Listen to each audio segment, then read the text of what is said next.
Hola, en un esfuerzo más para lograr la independencia económica por medio de la historia militar, les presento los nuevos videos en inglés que estaré subiendo a mi nueva página de YouTube, la cual será exclusivamente en ese idioma. Una vez al mes estaré subiendo un nuevo video a esa página. Y si les interesa apoyarme en este nuevo proyecto, les dejaré abajo, en la descripción, el link a la misma. Y también ese link estará en este momento aquí arriba a la derecha, para poder suscribirse y darle like. Y al suscribirse me estarán dando un enorme apoyo. Siempre gracias, y sin más, entremos a este video, el cual es una muestra de lo que podrán encontrar en mi nuevo canal. Atentamente, Víctor Aguilar-Chang. Hello. This time, let us see what happened at the Battle of Cynoscephalae. This iconic battle was fought during the Second Macedonian War, and in this action, the forces of the Roman Republic fought against the Kingdom of Macedon. By the year 197 BC, King Philip V was in the southern sector of his frontier with 26,000 men. 18,000 of them were heavy infantrymen, 6,000 were light infantry, and 2,000 cavalrymen. This army was moving towards the west, to the city of Scotusa, but close on its heels was Titus Quinctius Flamininus, with 28,000 men. Of these, 20,000 were heavy infantrymen, 5,500 were light infantry, 2,500 cavalrymen, and 20 elephants. From the point of view of numbers, the armies were evenly matched. Flamininus was also moving towards the city of Scotusa, and for 2 days the adversaries had been marching towards the city unaware of each other's presence, because between them was a range of high hills known as Cynoscephalae. On the morning of the third day, before the march resumed, both commanders ordered the complement of light infantry to move to the summit of the hills and explore the ground around them. The light troops followed their orders, and when they reached the summit, were greeted by the presence of their enemies, and they clashed. Thousands of projectiles were hurled, and in this opening move of their battle, the Roman light infantrymen were defeated and ran to their camp. Now, both sides were aware of each other's presence, and with this early victory, King Philip decided to risk a general engagement. Soon, his heavy infantrymen filed out of the camp and started to march up over the broken terrain. The Macedonian right soon reached the summit and deployed. The king took command of these troops and started to march downhill at a steady pace. But the Macedonian left had a longer and rougher trek, and when their king set off downhill, the left was still struggling to reach the summit and deploy. Consul Flamininus also decided to fight, and his army also moved out of the camp. His heavy infantrymen deployed on the center, while the cavalry deployed on the flanks with their 20 elephants placed on the right. And once the whole Roman army had been deployed, it began to move. As the legionnaires marched uphill, they easily brushed aside the Macedonian light infantry. But soon enough, Philip's dense phalanx of the Macedonian right flank arrived, and with their deadly pikes the Macedonians began hitting the legionnaires' dense formations, and slowly the maniples of the left of the Roman army started to give ground. And let me stop right here, because now we have to talk about how close order formations fought. In this case, we have the Macedonian phalanx against the Roman legion, and to understand the importance of how these organizations fought, we have to go back in time to analyze the earliest form of warfare, tribal warfare.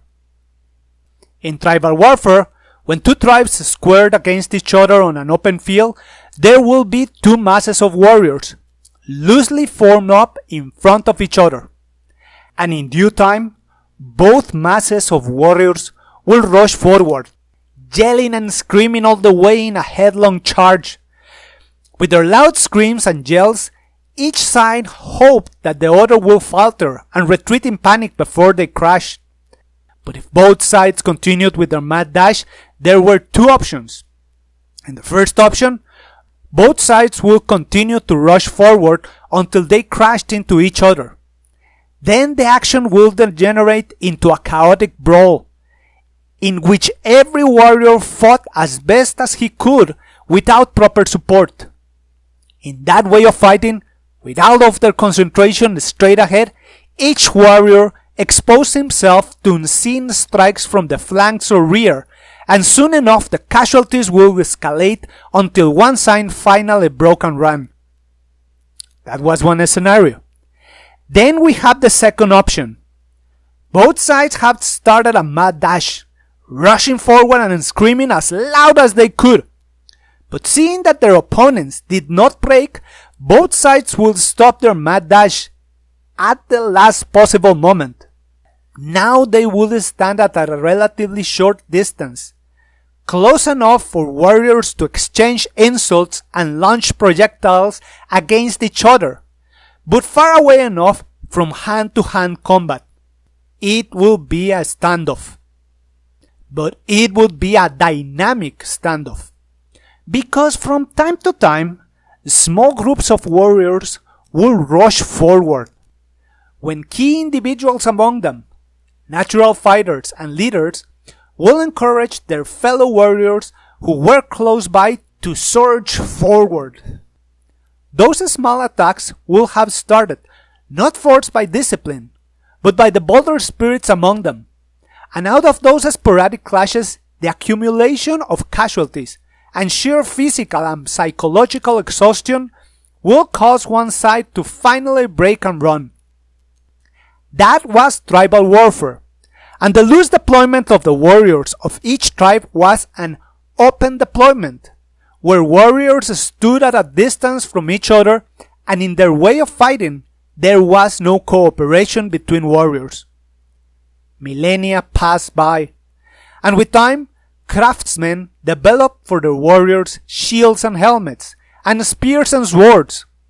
But beyond their equipment, warriors learned that in war, cooperation, order, and discipline are necessary to triumph over a well-organized foe. And those characteristics of cooperation, order, and discipline can be found in the close order formations, because in those formations, warriors worked as a team.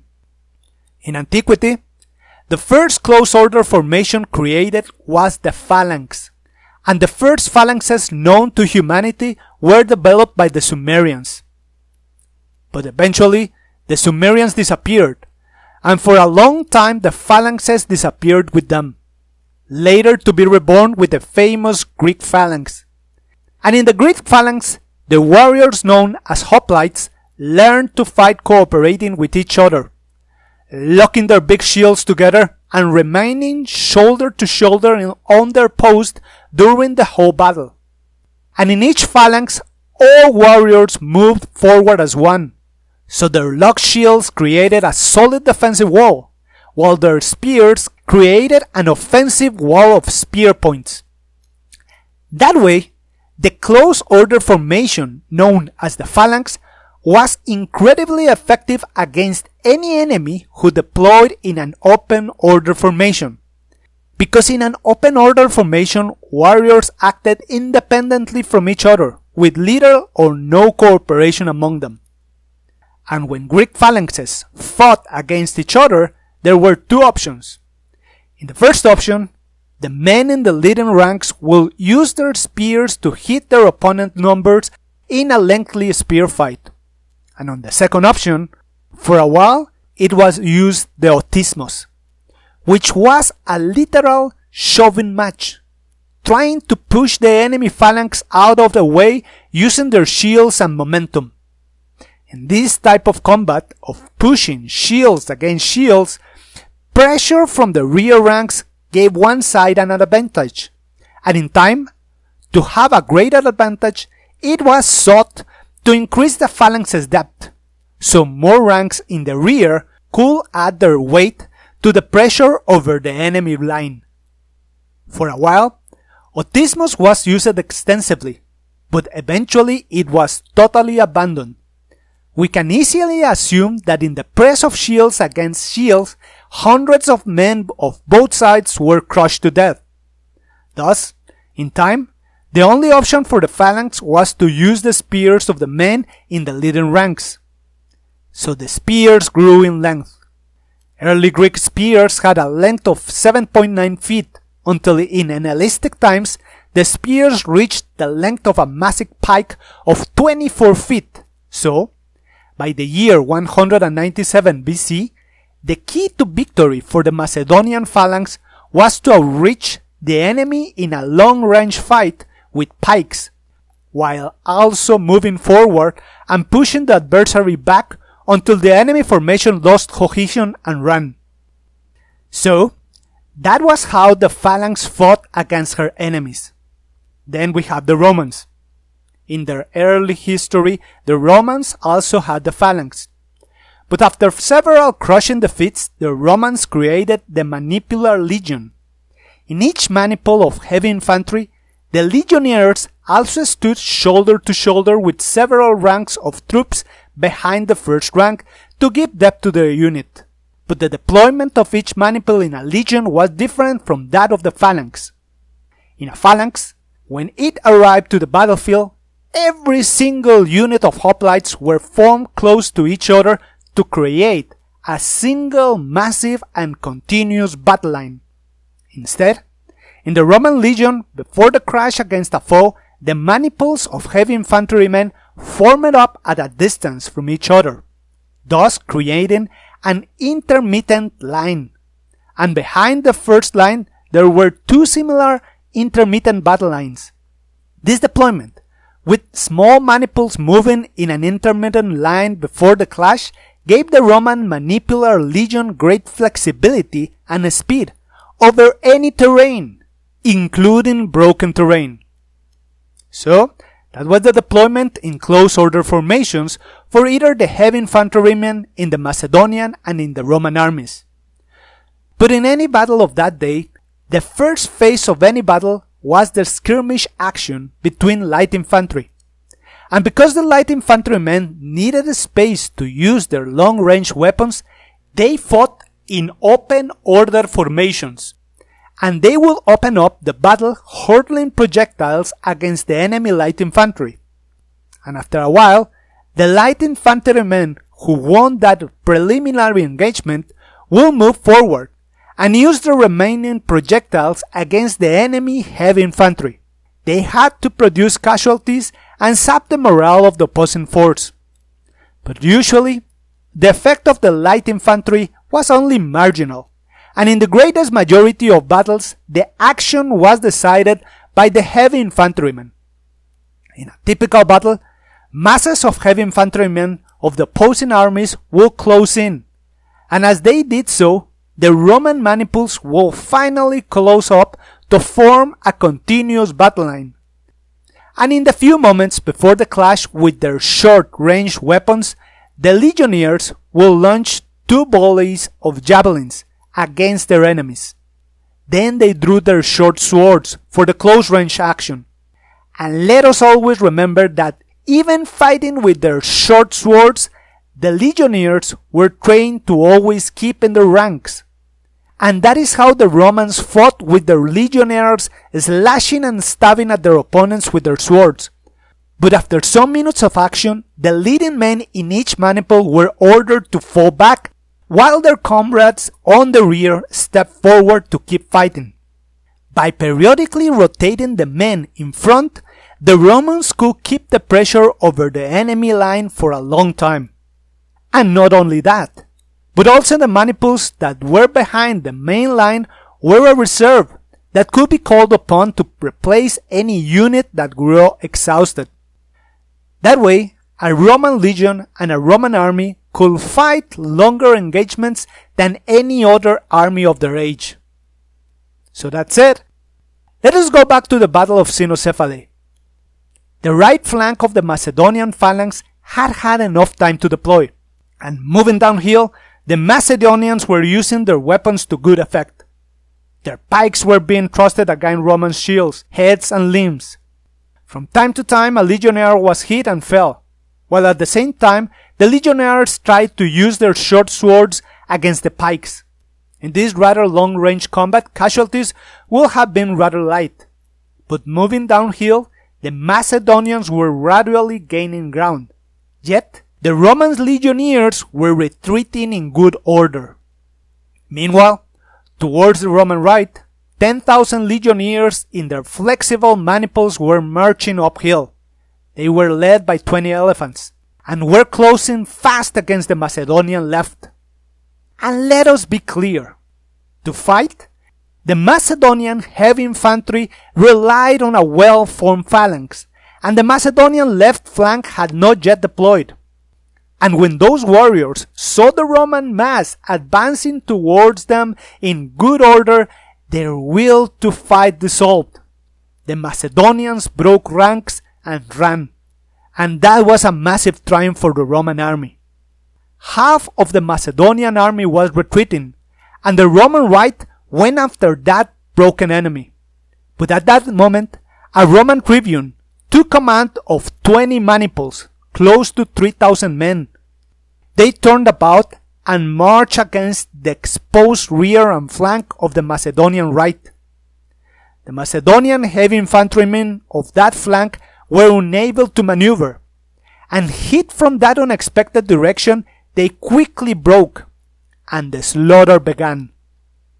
And always remember this: when there is a disproportionate amount of casualties in any battle, it is usually the product of a rout.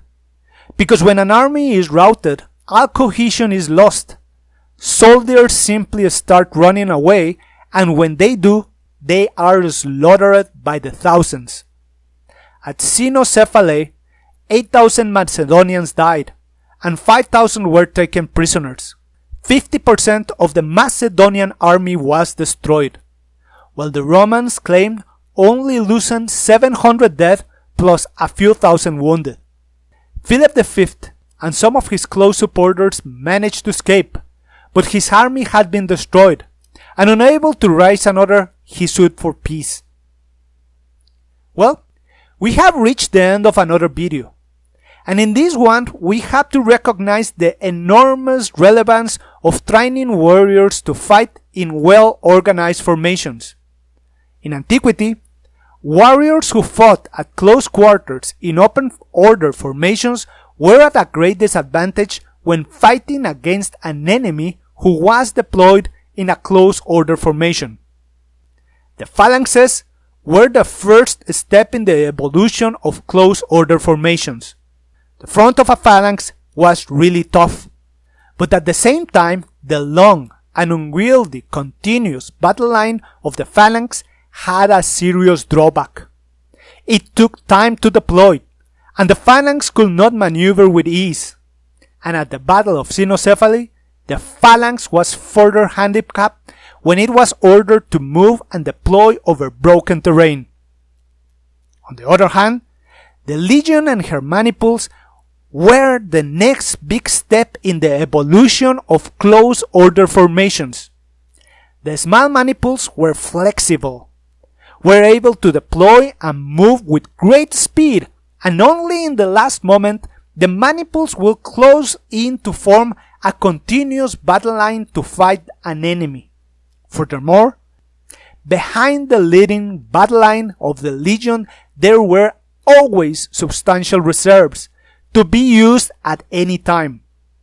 And with those reserves and the switching back and forth of the men in the leading ranks of each maniple, the Roman legions could fight against their enemies for a long time, tipping the probabilities of success to their favor.